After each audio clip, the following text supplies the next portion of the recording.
مباراة عرضية رائعة من كابتيلو وبنتو في الاشتراك بينه وبين بنتو.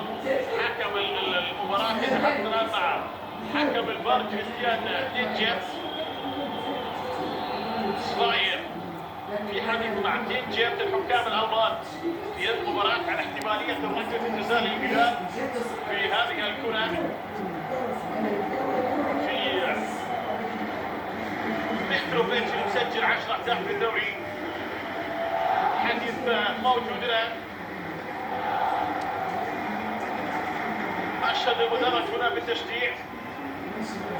سباير يبدو أنه قرار جاهز على أنه يشوف اللحظة، أما يعلن بأن الوضعية سليمة، أما مباشرة يقرر ركلة. راح نشوف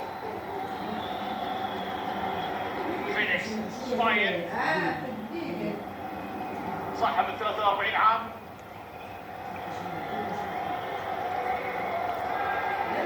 في ضغط الأمور وتهدئة اللاعبين بأن القرار سيتم التأكد منه بنسبة 100%.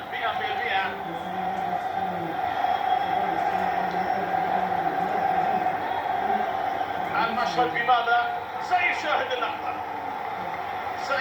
اللقطة، لحظة ممكن يكون في احتساب ركلة الجزاء.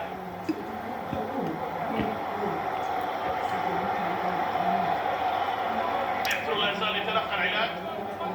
احتمالية ركلة الجزاء قلب النتيجة حاضرة في المباراة. الحكم فينيكس سباير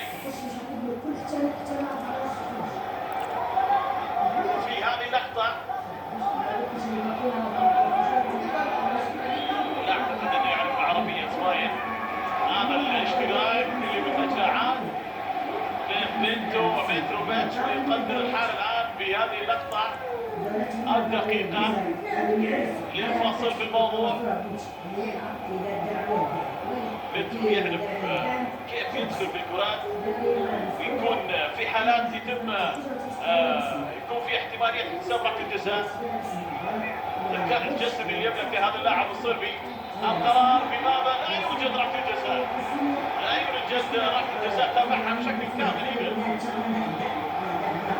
سباير، وبالتالي استمرار اللعب. كريستيانو ردت فعل بأن اللحظة لا تستحق حتى أن تتابع.